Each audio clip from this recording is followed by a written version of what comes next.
मैं यही छठा लागी पंक्ति में देखना, आप रूप को जान पनो, अपने स्वरूप को जानना वो सम्यक ज्ञान की कला। सम्यक ज्ञान की कला तो ये है।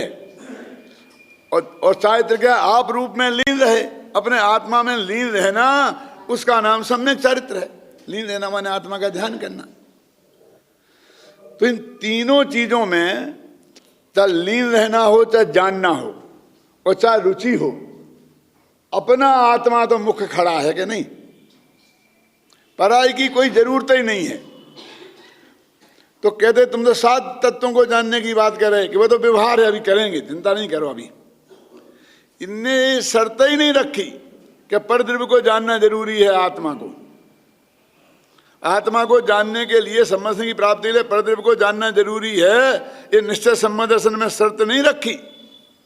हाँ, अपने रूप को जाने और हमारा काम हो जाएगा। चिड़िया को सम्यक दर्शन होता है ना, वो कहाँ इतना इतना बड़े बड़े समयसार गोमटसार पड़ी होगी, लेकिन अपने को पहचानती थी कि मैं क्या हूं। तो ये झगड़ा तो क्यों खड़ा हो गया कि अपना जो प्योर आत्मा था, हमने उसे तो जाना नहीं। और ये जो अनंत पुद्गल का पिंड और एक आत्मा जो कल बताया था ना, इसकी जो लिमिटेड कंपनी है, इसमें ये मान लिया कि ये मैं हूं। मानना था उस ज्ञानानंद स्वामी आत्मा में ये मैं हूं, और मान लिया इसमें मैं हूं। ख्याल में है ना। तो कहते हैं परद्रव्यंते भिन्न, पहले नक्की करो कि पर से जुदा, कि हाँ पर से जुदा, इनसे जुदा, इनसे जुदा, स्त्री से जुदा, पुत्र से जुदा, मकान से जुदा। वो अपने शरीर की बात ही नहीं करता है।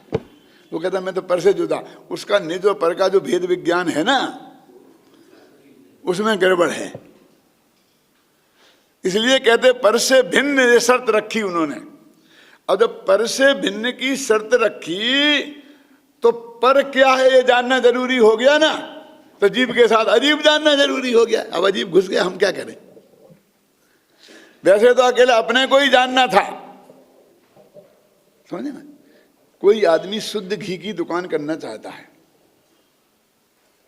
तो उसे घी का ज्ञान होना जरूरी है कि नहीं। नहीं तो वो शुद्ध घी की दुकान नहीं कर सकता।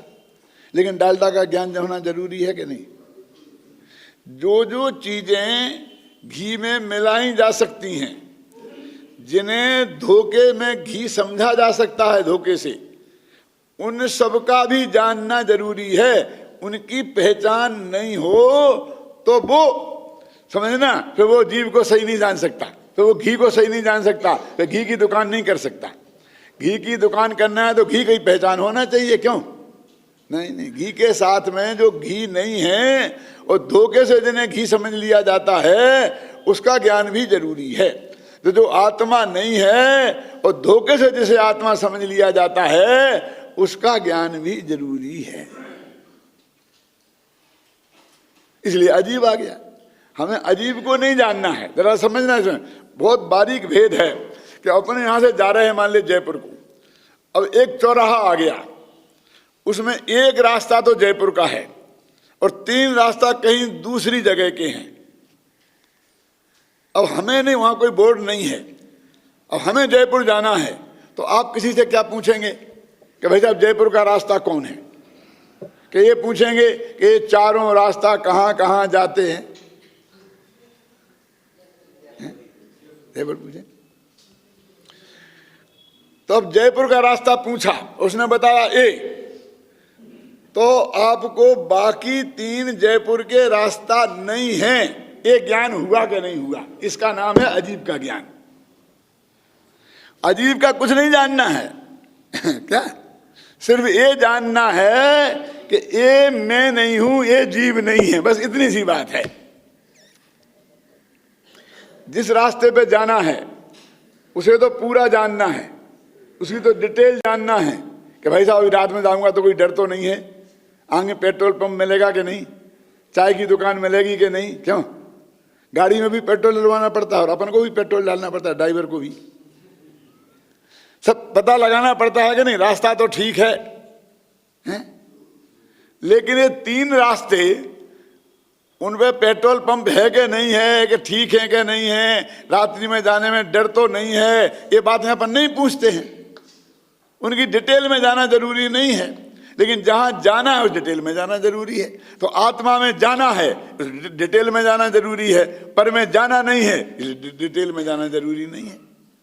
अब कहने को तो दोनों का ज्ञान होना चाहिए, किनका? जीव का और अजीव का। लेकिन जीव का जैसा होना चाहिए कि ये मैं हूं, तब वो ज्ञान पूरा कहलाएगा, और अजीव का ज्ञान तब कहलाएगा पूरा जब ये मैं नहीं हूं, ऐसा ज्ञान साथ में हो। अगला कोरा ऐसा बताते जाना, ख्याल में आया ना कि ये जीव है, ये अजीब है, ये उससे कुछ होने वाला नहीं है। जैसे एक प्रोफेसर पढ़ाता है ना, अपन जैन है वो प्रोफेसर, और बौद्ध दर्शन पढ़ाता है यूनिवर्सिटी में, तो बताता जाता है कि बौद्ध दर्शन ऐसा मानता है, ऐसा मानता है, ऐसा मानता है। कि महाराज तुम क्या मानते हो? कि मैं इस बात का प्रोफेसर नहीं हूं कि मैं ये पढ़ाऊं कि मैं क्या मानता हूं। मेरे इस बात का, मैं बौद्ध दर्शन का प्रोफेसर हूं, और उसमें जो कोर्स है ये पढ़ाना मेरी ड्यूटी है। क्यों? ऐसे ही वो जैन दर्शन का प्रोफेसर भी हो जाए, मैं आपसे पूछता हूं, बोलिए तो क्या होगा? और ऐसे ही पढ़ा है, तो तुम क्या मानते हो? समझे ना? तो उसका कोई मतलब नहीं है। पॉइंट समझे मेरा मतलब? वो कहते हैं कि ये जीव है और ये मैं हूं, उसमें अपनापन। ये अजीब है, ये मैं नहीं हूं, उनमें परायापन। ख्याल में है ना? ये ज्ञान होना, इसका नाम जीव अजीब तत्व का ज्ञान है।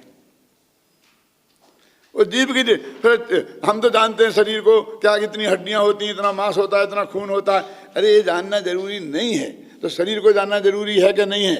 कि है। कि क्या जानना जरूरी है? कि शरीर में नहीं हूं। समझ में है कि नहीं है? बस इतना काम, इतने से ज्यादा जानने की जरूरत नहीं है, माथा पचाने की जरूरत नहीं है। उसमें कितना खून है, कितनी हड्डी है, कितना मांस है, जानने की जरूरत नहीं है।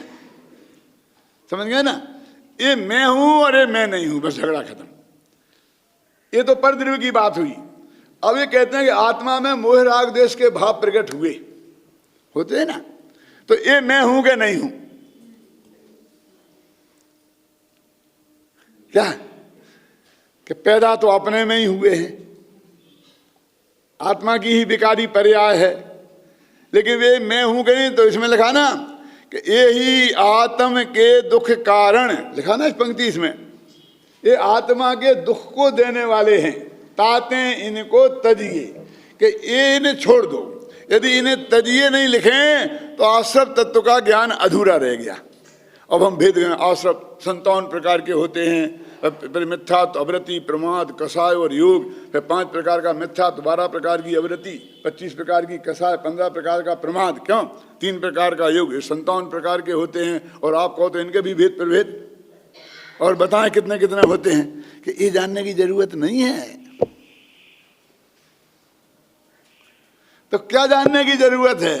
कि ये आश्रव रागादि भाव जो आश्रव हैं वो मैं नहीं हूं, और मेरी विकारी पर्याय है, पर मेरे को दुखदाई है।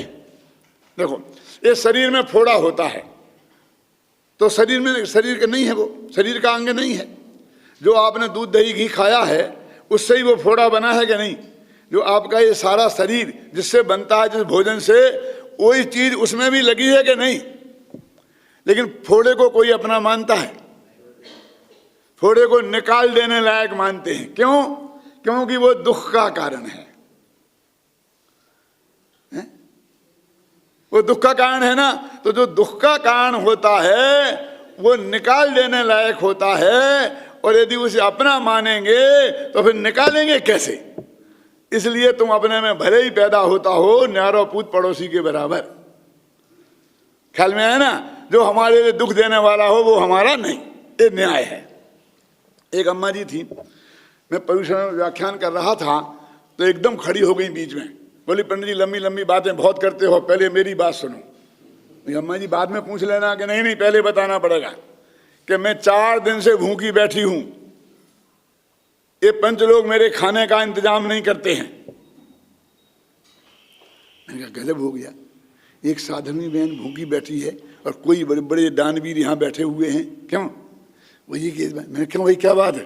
कि पंडित जी पहले प्रवचन करो, इन बातों में मत उलझो आप। क्यों बताओ ना आप? बोले उसके 4-4 जवान बेटे हैं, एक एक के 4-4 दुकानें हैं, 4 करोड़पति हैं, वो नहीं करते, हम क्यों करें? वो करें ना। मैंने कहा बात तो सच्ची है, क्यों अम्मा, तेरे 4 बेटे हैं, कि मेरे एक भी बेटा नहीं है। अब झगड़ा खड़ा हो गया। ये पंच कह रहे 4 बेटे हैं और अम्मा कह रही भरी सभा में मेरा एक भी बेटा नहीं है। मैंने पंचों से कहा तुम्हें शर्म नहीं आती है, बरगलाते हो? बोले नहीं, हम कह रहे हैं ना, तुम प्रवचन करो पंडित जी, तुम्हारा काम नहीं है ये, कि हैं 4 बेटे। मैंने कहा अम्मा सच बोलो, ये इतने लोग कह रहे कि तुम्हारे 4 बेटे हैं, कि बेटा वे नहीं होते तो अच्छा था। अब मैं आपसे पूछता हूं कि बेटे हैं कि नहीं है? क्यों? और बेटे हैं ना, सिद्ध हो गया ना, नहीं होते तो अच्छा था मैं। तो फिर मां झूठ बोल रही थी कि सच? क्या इसमें क्या न्याय करना है? तो झूठ बोल रही थी, पक्की बात हो गई ना। अरे नहीं हुई, वो मां कहती है कि नहीं होते तो अच्छा था, तो ये पंच तो व्यवस्था कर देते वे तो नहीं होने से भी बुरे हैं, कि खुद व्यवस्था करते नहीं है, वो वे हैं इसलिए पंच नहीं करते। क्यों? तो नहीं, उनका होना मेरे लिए नहीं होने से भी बुरा है। इससे तो मैं बांझ रह जाती तो अच्छा रहती। तो वो मैं उन्हें अपना बेटा फेटा नहीं मानती हूं। बोलो अब सच बोलती है कि झूठ? अरे सम्मा दर्शन हो जाएगा उसे जिसे तुम झूठ कह रहे हो। यानी ये आश्रम अपने में पैदा हुए लेकिन ये दुखदाई हैं, इसलिए मैं तो अपना इन्हें नहीं मानता। ख्याल में आया ना? तो ये आश्रव भाव भी मैं नहीं हूं। बोलते तो मोसे हैं, आश्रव दुखे कारे घनेरे, इसमें यह पंक्ति, बोधि बनते तिने नेरे बेरे, लिखा क्या नहीं? लेकिन सच्ची दिल से मानते हो कि आश्रव घना दुख देने वाले हैं? बोलो। अब मैं आपसे पूछता हूं कि पुण्य आश्रव घना दुख देने वाला है, ये अर्थ है इसका? क्योंकि जब उनने आश्रव कहा तो ऐसा तो नहीं कहा पाप आश्रव घना दुख देने वाला है और पुण्य आश्रव सुख देने वाला है। दोनों आश्रव इसमें शामिल करे कि नहीं करे? बोलो। तो भाई वे पुण्य और पाप दोनों को दुख देने वाला कह रहे हैं। अब बड़े बड़े पंडितों से पूछोगे क्या बात कहते हैं, हो सकता है? तो छेड़ला तुमने पढ़ा है कि नहीं पढ़ा?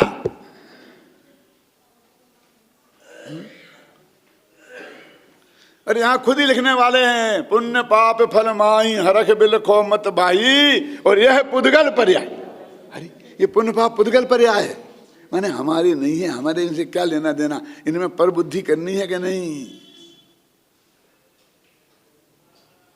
ये तो होती रहती हैं, उत्पन्न होगी, नष्ट होगी, फिर हो जाएगी, इसमें हम क्या करें? उपज बिन से थिर नहीं। तो ये भाई ये पुण्य और पाप आश्रव हैं दोनों। अभी ये कहते हैं कि जिस भाव से तीर्थंकर नाम कर्म की प्रकृति बंधती है वो भाव भी आश्रव है, और आश्रव दुख कारे घनेरे। क्या बात करते, तुम्हें शर्म नहीं आती है? तीर्थंकर प्रकृति का आश्रव भी घना दुख देने वाला है। जय कुमार जी देखो, सोचो, देखो तीर्थंकर प्रकृति बंधेगी जिसको, तो उसे स्वर्ग में जाना पड़ेगा एक दफे। स्वर्ग में जाएगा तो सागरों पर्यंत रहेगा, फिर आएगा मनुष्य भव धारण करेगा, फिर वो मोक्ष जाएगा। और हम और आप बिना तीर्थंकर प्रति जिनकी नहीं बंधी है अगले ही भव में जा सकते।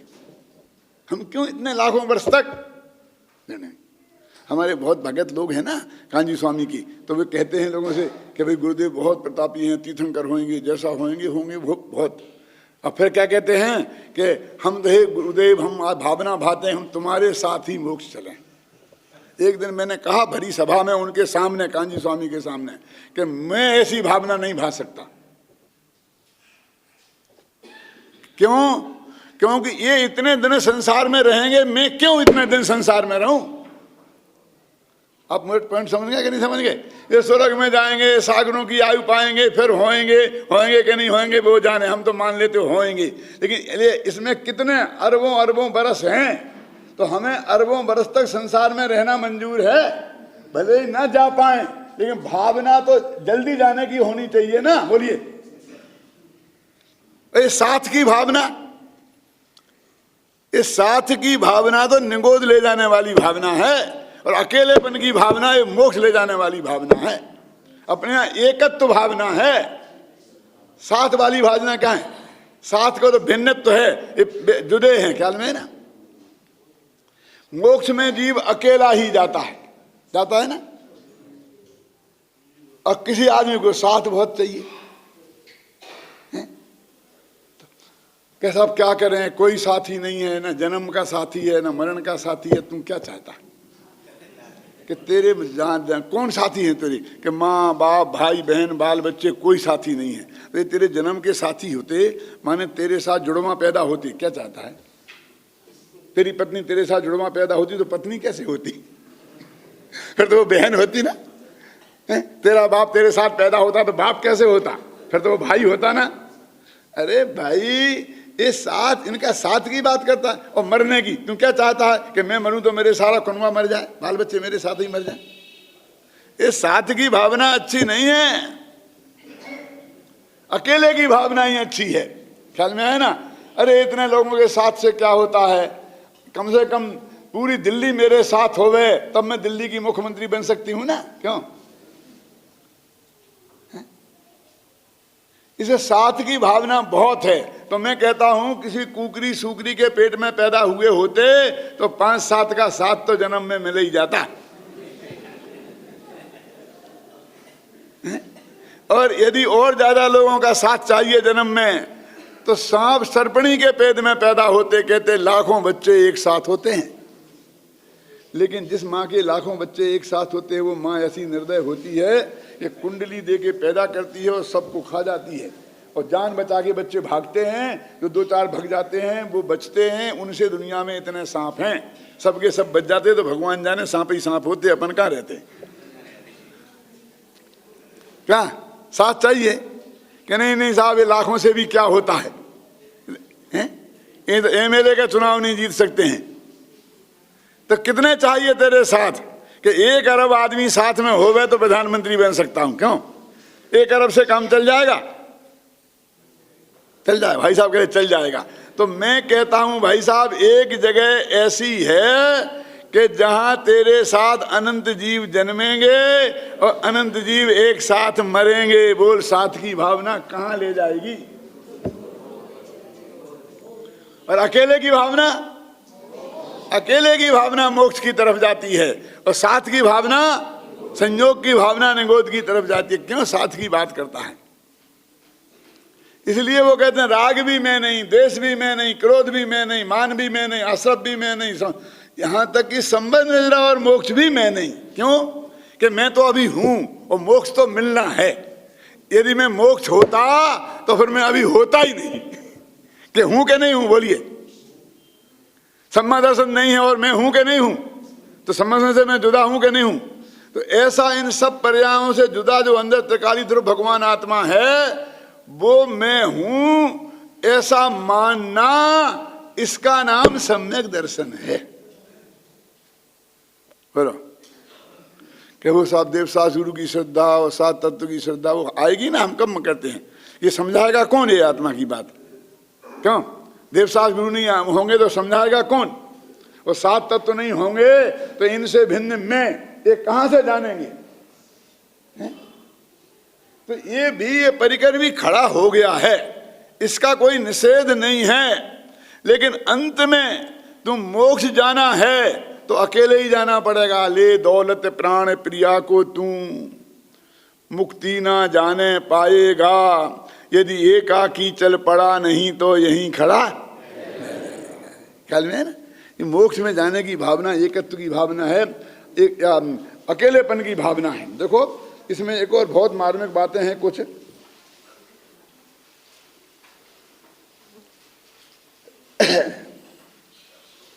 ये जो 8 मदों की चर्चा है, आप देखिए पेज आप क्या है 13वां छंद निकालिए। पिता भूप जो मातुल नृपे तो हुए न तो माद ठाने, मदन रूप को मदन ज्ञान को, धन बाल को माद भाने। पहली पंक्ति पे विचार करो कि पिता राजा हो तो कुल मद, और मामा राजा हो तो जाति मद। ये कहां से लाए भैया, माने फिर तो कुल मद अकेले राजा के बेटे कोई होगा, हमें तो है ही नहीं, क्यों? लेकिन वो तो कहते हर मिथ्या दृष्टि के हैं। लिखा ना कि राजा बाप राजा हो तो कुल मत, और मामा राजा हो तो जाति मत। पहले तो इसे समझो कि मामा और बाप का चक्कर क्या है। तो कुल किसे बोलते हैं? अपने गोत्र को, है ना। कोई पाटनी है, कोई भारिल है, कोई गर्ग है ना। तो गर्ग आप हैं तो आपके जो पिता गर्ग थे इसलिए आप गर्ग हैं, तो आप किसी गर्ग की कन्या ले सकते हैं? नहीं ले सकते ना।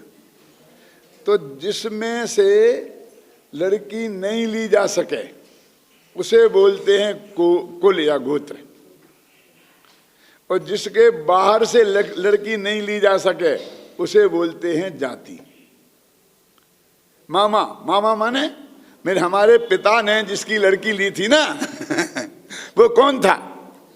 वो गर्ग था, वो भारुल्य था, क्यों?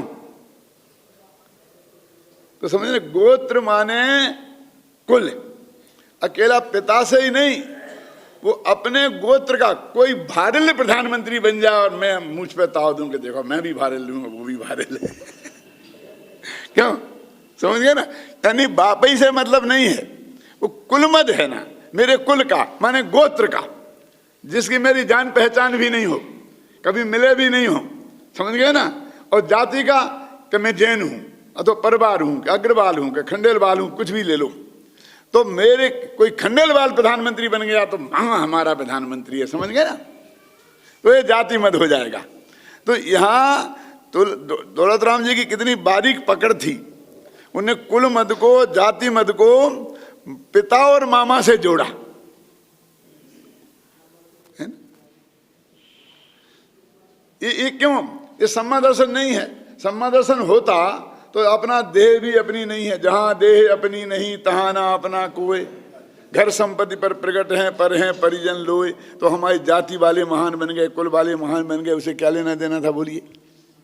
यदि उसने भेद विज्ञान किया होता और अपने आत्मा में अपनापन किया होता और बाप में भी अपनापन नहीं किया होता, अपने इस गोत्र में भी अपनापन नहीं किया होता, ख्याल में आए ना, तो एक गोत्र का मत हो सकता था।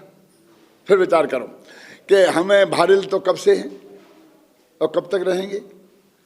अरे भाई हम मान लो 70 वर्ष से हैं और 2-4 साल और रहेंगे, बस खत्म, और मामला खत्म। फिर न मालूम क्या हो जाएंगे, फिर जहाँ जाएंगे वो अलग नाम रखा जाएगा, अलग गोत्र हो जाएगा। क्यों? मैं आपके गोत्र में आ सकता हूँ कि नहीं आ सकता हूँ? तो ये जो चीज बदल जाए वो मैं कैसे हो सकता हूँ? जो कभी ना बदले अनादि से लेके अनंत काल तक, मैं तो वो हूं, और पर्याय सब बदल जाती हैं, इसलिए वो मैं नहीं हो सकता। इसे पर्याय में पर से भिन्न और पर्याय से भिन्न, ऐसा जो त्रिकाली ध्रुव भगवान आत्मा है उसको जानना कि ये मैं हूं, ये निश्चय सम्यक दर्शन है। उसे जानना कि यही मैं हूं, ये सम्यक ज्ञान है, और उसी का ध्यान करना ये सम्यक चारित्र है। और इतना होगा तो मोक्ष हो जाएगा गारंटी से। और फिर ये बाकी चीजें सारी गिनाई हैं, इनका क्या है कि ये होंगी ना, इसके रास्ते में ये सब चीजें आएंगी, ख्याल में आई ना। रास्ते में देखो व्रत उपवास संयम 8-8 दिन के उपवास व्रत करना, ये मुनि धर्म का स्वरूप में है कि नहीं है? हैं? लंबा काल यदि मुनि धर्म पर्याय में रहेगा तो ये सब होंगे। जैसे ऋषभ देव 1000 वर्ष तक रहे तो 6-6 महीना के उपवास भय ना, और भरत चक्रवर्ती अंतर मुहूर्त में ही केवल ज्ञान पा लिया, तो 1 दिन का भी उपवास नहीं हुआ। ये हैं तो, लेकिन इनके बिना काम रुक जाएगा ऐसी नहीं है, और इनसे काम हो जाएगा ऐसी भी नहीं है। देखो ऋषभ देव को मैं हमारे तुम्हारे उपवास की बात नहीं करता, क्योंकि हमारा तुम्हारा नकली भी हो सकता है। ऋषभ देव का तो असली था ना, 6 महीना का लिया था वो तो असली था कि नहीं था? क्यों?